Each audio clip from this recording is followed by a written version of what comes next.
Okay, this is the first in a series of videos we are going to do that regarding the Green New Deal, or what the liberal Democrats want to do to ruin our lives. That's the subtitle. So the first one, they're going to be short videos. The first point we're going to address is living wage doesn't work. And basically what we're doing is we're trying to make people actually sit and think for a second.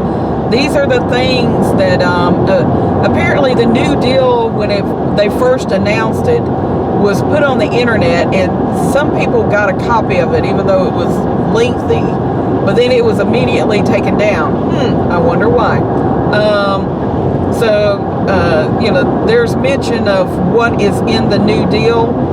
So we've got some things that AOC, what's her last name, Cortez? Yeah. She's wonderful. Oh, isn't she a princess? AOC for president. We love her. Good gosh, don't make me throw up. Ruin the country as quickly as possible. Yeah. Anyway, so we want people to think about this. I mean, really, these are the things that they're trying to, if not already, they have, some of them already started, but this is going to be the ramifications of what they are trying to do. This is what the radical Democrats, or you might as well just say Democrats. I mean, you put radical in front of it, either way it's the same.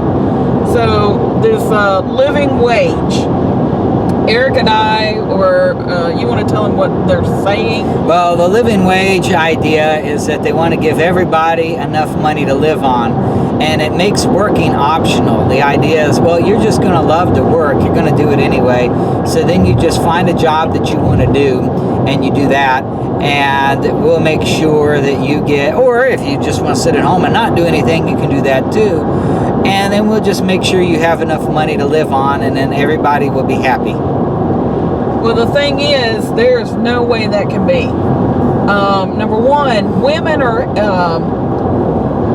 are in a tizzy because they're saying, oh, we're not getting paid the same as men.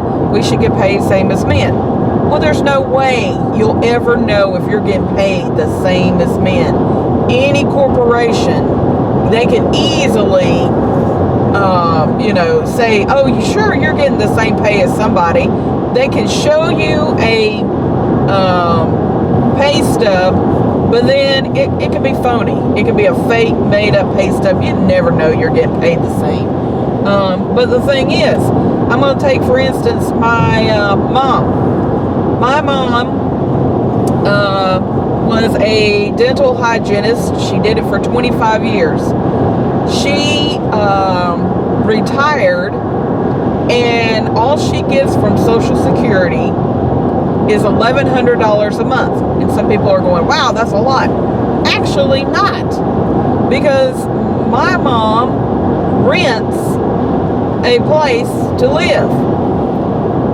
With $1,100 a month, you can't rent, pay electricity, buy groceries, any medical needs, or any medication that you may need,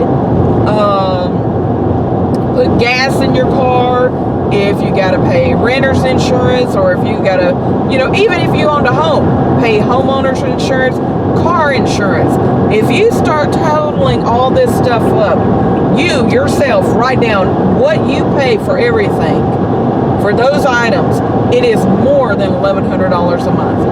And yet they are saying that you're going to get a living wage. And how are they going to determine how much to give you? Because California is so expensive.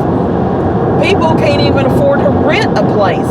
So what are they going to do? Give them $9,000 a month to rent a place? Well, what about people that are in Alabama? That's not fair. I mean, I thought it was supposed to be an even spread across the board. So if California's getting $9,000 a month to live, shouldn't people in Alabama get $9,000 a month to live? Oh no, well, y'all's cost of living is lower.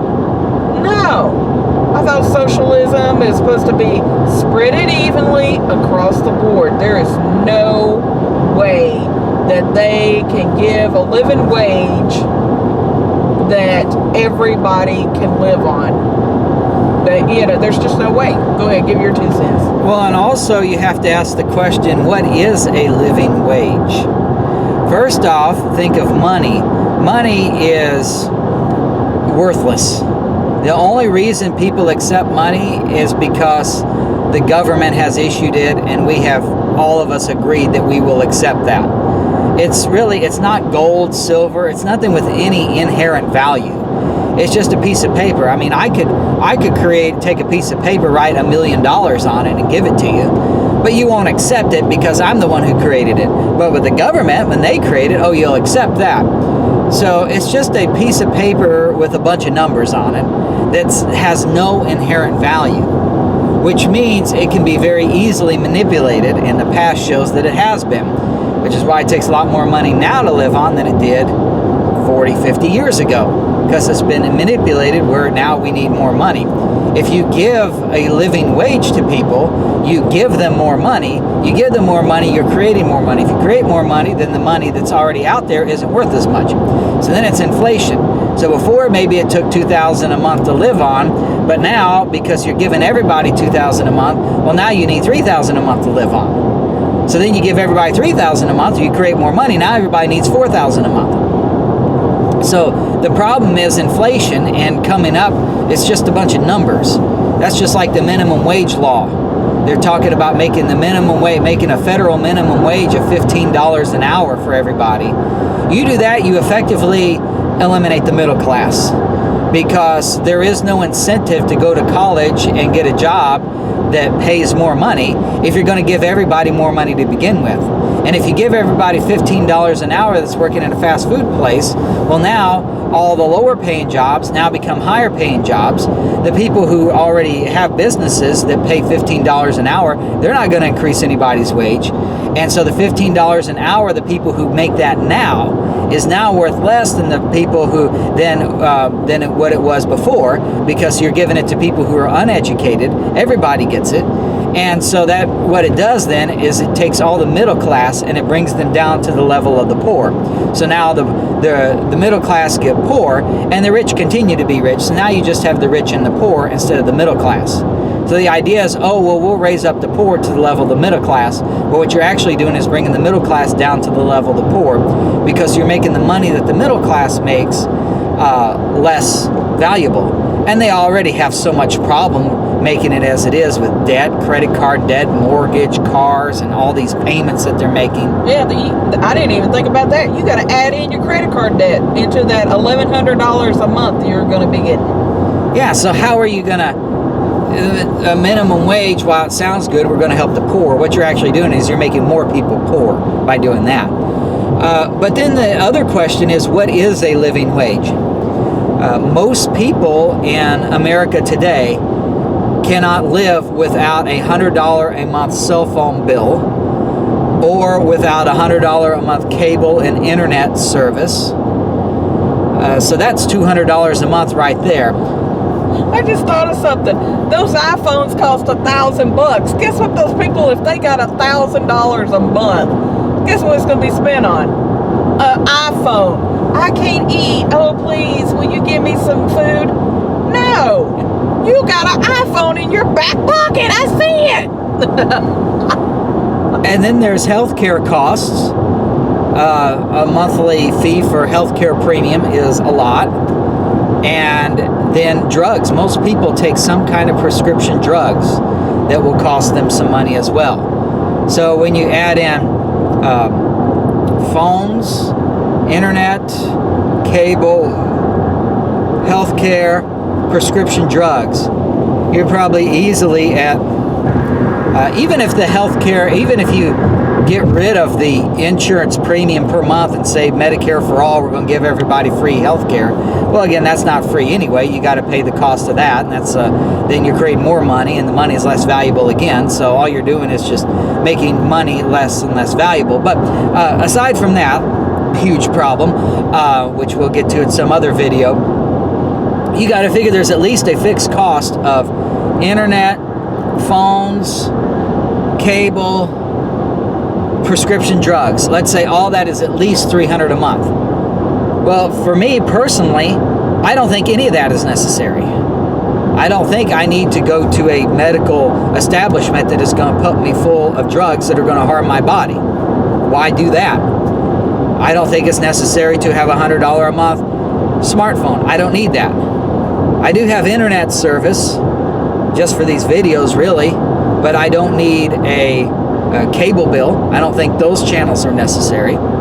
Then you look at some people who want new clothes all the time, and they think they need to pay at least a few $100s a month in clothes. I think it's fine you just go to a thrift store and buy clothes real cheap. Maybe my monthly clothing budget is only $10. Theirs is $300. What about food?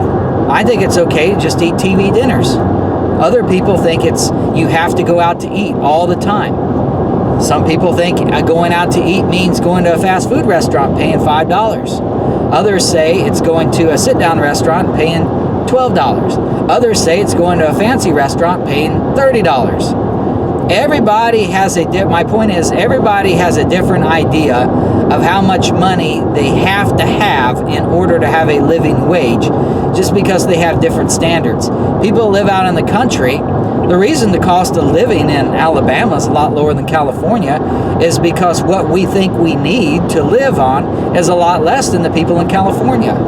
We don't think we need all that stuff. People live out in the country and they don't care about all this modern technology and things. And so their cost of living is a lot lower because they have chosen that those things are not important. So, bottom line is, you can't come up with a number that you're going to give to people that will be a living wage, because everybody thinks different things are more important. Everybody has a different standard of living that they say that's needful. And then when you even if you come up with your own standard of what you need and you figure it out and you give the money to the people to meet that standard, well, now that money isn't invaluable anymore, just like I mentioned with the minimum wage thing. The poor people can't make it by working at a minimum wage job at McDonald's, so now you raise the minimum wage to $15 an hour, and now the $15 an hour that the person who went to college to get that job, he's still making the same amount, and so now he's poor because the expenses that he have gone up due to the fact that you have to cover the cost of paying the poor people a minimum wage of $15 an hour. So then the middle class becomes poor. So really, all this socialism about controlling people's money and giving them a living wage and making sure they have a job, or that they want to do or don't want to do, it simply just doesn't work. You got anything else? All right, thanks for watching.